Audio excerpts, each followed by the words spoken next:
আমি এখনই পুলিশ স্টেশনে যাব, পুলিশকে সব সত্য বলে দিব।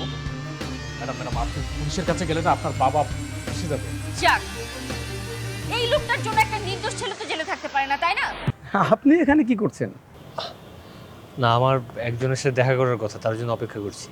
আমাদের কাছে ইনফরমেশন আছে আপনার কাছে ইয়াবা আছে। অসম্ভব, এটা কি সম্ভব নাকি কখন? কিছু মনে না করলে আপনাকে একটু চেক করবো প্লিজ। হ্যাঁ শিওর। সার্চ করো। প্যান্টের পকেট দাও।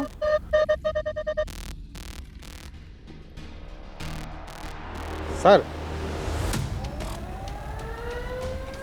এগুলো কি? আমি তো বলতে পারবো না। আপনার পকেটে, অথচ আপনি বলতে পারবেন না এগুলো কি? কি এগুলো?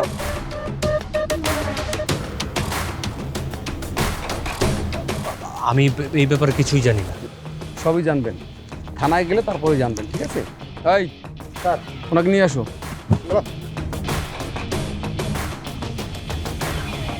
মানে আপনার বন্ধু সোহান ভাই কেন চলে গিয়েছে আপনি জানেন? হ্যাঁ জানি, ইয়াবা পাচার করতে যে পুলিশের কাছে ধরা খেয়েছে। না না ম্যাডাম, আপনি যেই ব্লেজারটা আপনার সোহান ভাইকে গিফট করেছিলেন তার মধ্যে আপনার বাবা ইয়াবা ঢুকিয়ে দিয়েছে।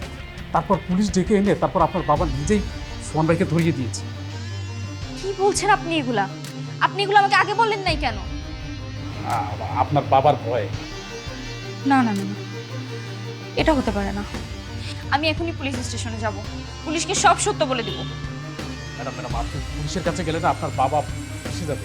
যাক, এই লোকটার জন্য একটা নির্দোষ ছেলে তো জেলে থাকতে পারে না, তাই না?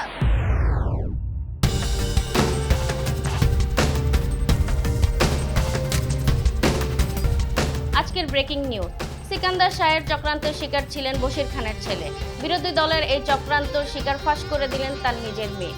সিকান্দার শাহের সব অপকর্মের তথ্য দিয়ে পুলিশে সহায়তা করেছেন তার নিজের মেয়ে তানিয়া। সিকান্দার শাহ এই মুহূর্তে পুলিশের হেফাজতে রয়েছে।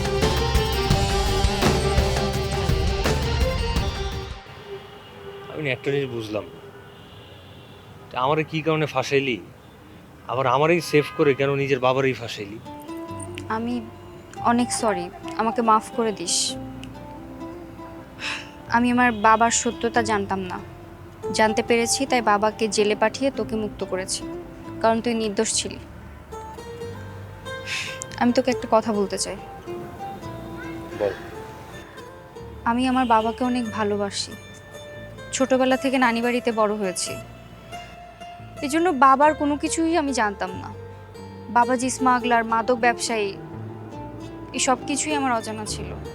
আজকে যখন জানতে পেরেছি, আমি না মেনে নিতে পারছি না।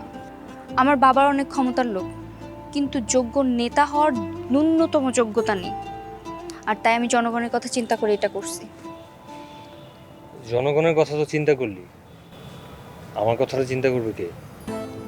তোর কথা চিন্তা করেই তো আজকে তোর পাশে এসে দাঁড়িয়েছি। তাহলে চল, কোথায়? তোকে বাবার কাছে নিয়ে যাই। কেন? বাবাকে গিয়ে বিয়ের কথা বলি, তারপর সুখে শান্তিতে সংসার করা শুরু করি।